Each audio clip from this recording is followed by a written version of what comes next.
Today I will be demonstrating a technique to make nets or netting out of linen twine. As always, you're very welcome to the video and welcome to the channel here. So be sure to grab yourself a drink or a snack, sit back, relax, and let's see if we can make some nets here today.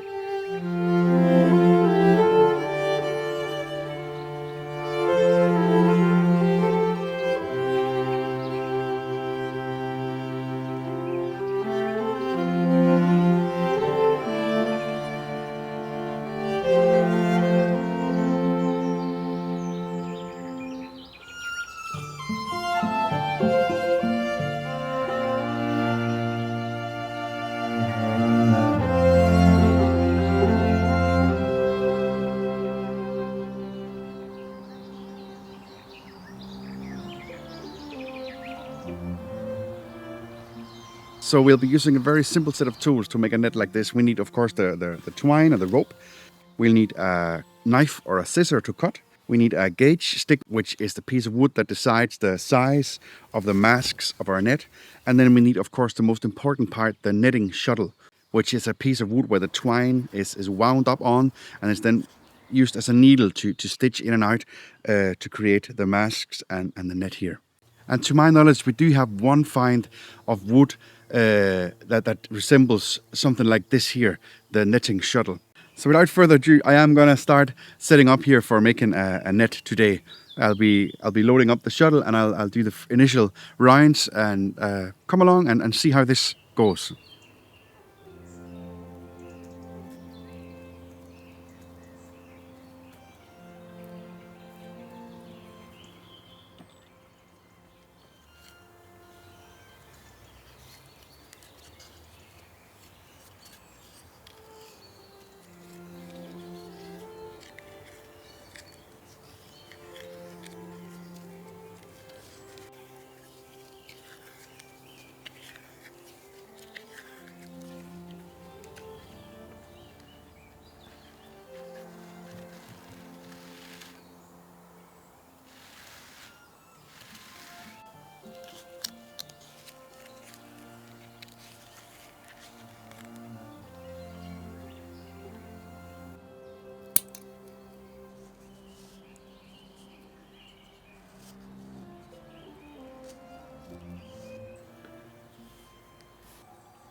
And I do suppose that there is multiple ways and multiple techniques to tie or to make or loop these nets.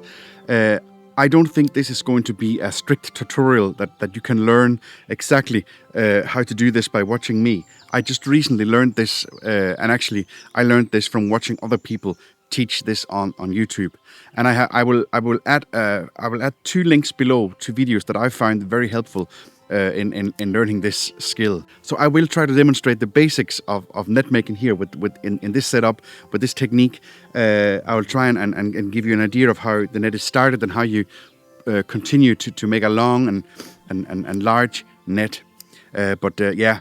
So if you do want to learn this skill and be able to make a net like I'm making here, or this bag here that I'm wearing, made from net and wooden handles, I of course invite you to watch this video.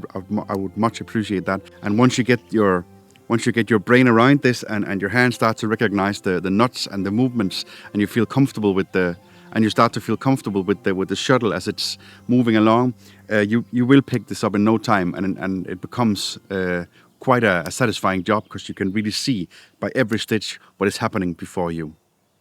So bear with me, watch what's going on here. Maybe you're able to pick something up, or else after this, go back and watch the videos I have linked below, where there's excellent demonstrations on how to do this.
We do actually have quite good evidence for nets, various finds of remains of possible even fishing nets or cargo nets from the Viking Age. There we see different techniques of tying them together. And this basic technique that we're using here today, I know at least of 2 finds where this type of knotting can be found from the Viking Age.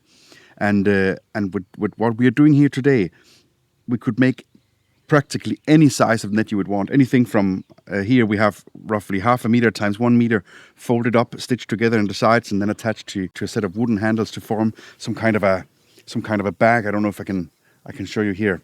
It is very practical and can expand quite a bit. Really good for storing laundry or fabrics, or I suppose if you were collecting apples or something in autumn, to store them here, and maybe later on to store harvest from the season hanging off the ground in the pantry in the longhouse. And for now, I have been making smaller nets for storing and for transport here, or for securing goods on things such as like a wooden wagon. The plan is here over summer I'll be working on a large net, so we can try and do some fishing together and see if we can make that work. I suppose I want to make the netting smaller, and to make smaller net, you need a gauge stick that is smaller, and you need the netting shuttle smaller so it can come through the loops. And the same way, if you want bigger netting, just work with a bigger gauge stick. It's quite simple, actually.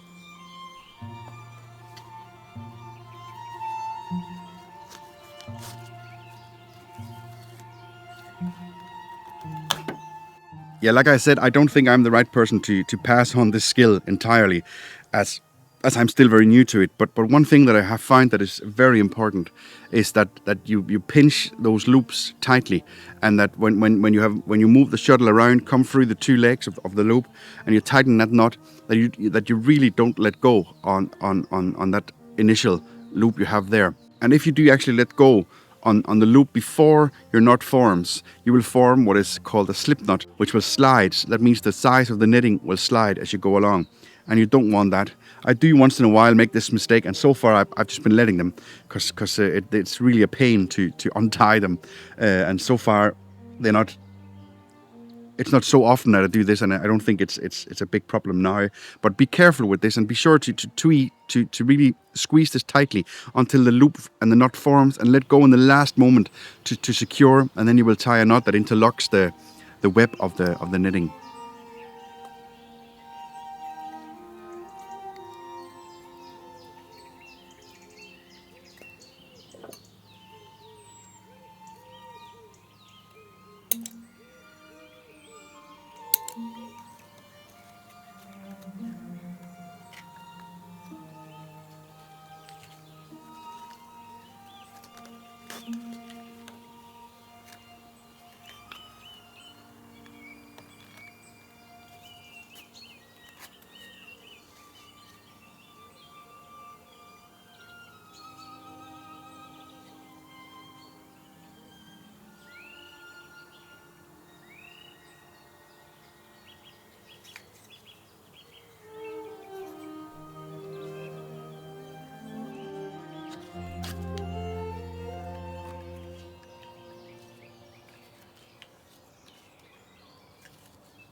What really set me going for wanting to make nets was that when I received the needles from iron and copper from Kat, that I mentioned in the last video, I also, in that package from her, received hand-forged fishing hooks. And that really got me going, thinking that we need to explore this together here on the channel at some point, fishing and net making and all this kind of stuff. So I set out to learn to make the nets, and I quickly bought a roll of linen twine. I roughly carved out a shuttle, not very beautiful looking, but it works. And then I just started going. I am going to come back at some point and make a longer video about using these nets for fishing, and we'll also be discussing and exploring other methods of fishing related to archaeological finds from the Viking Age. So I'm really curious to hear if that's something you would be interested to join me in on that venture. So let me know in the comments below. I know for sure that I think that could be interesting, but I would like to know if you're on board with me here.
So I've been working here in the shade for around, I would say, an hour, maybe an hour and a half.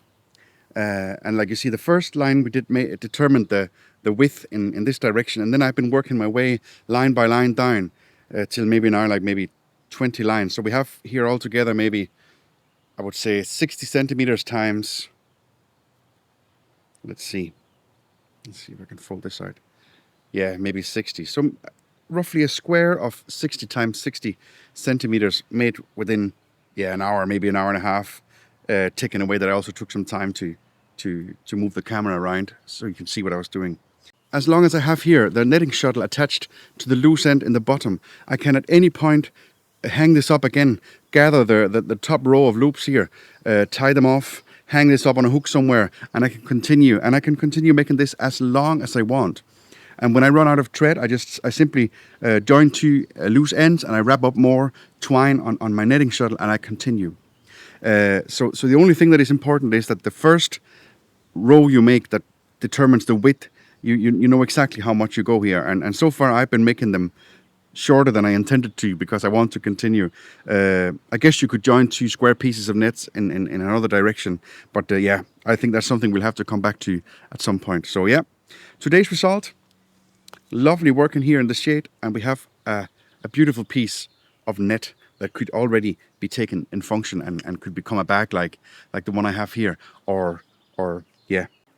I do think I'll grab a bite and something to drink soon because it's quite hot here today, and I will hang this up and continue, and yeah, who knows how far we can go together. As you might know by now, I really thrive on learning new things and learning new crafts and having my hands busy like this. So I hope you had a good time watching the video. And if I'm really, really lucky, there might even be a few of you guys who feel like, hey, this could be fun to pick up and see if we could make nets for ourselves. Yeah, so I hope this video could be helpful, at least in explaining and showing parts of it. And I think if we also take a look at the videos I have linked below, it should be a quite wholesome guide or introduction to net making. So yeah, and as always, thank you so much for coming here and hanging out with me by the stream here in the shade at my little Viking house. It's been a pleasure. Stay safe. I will see you soon, and don't forget to, if you have any questions or things you want to ask, write in the comments, and I will get back to you. I promise that in time I will get back to you and answer to the best of my ability. So yeah, that's it. See you soon.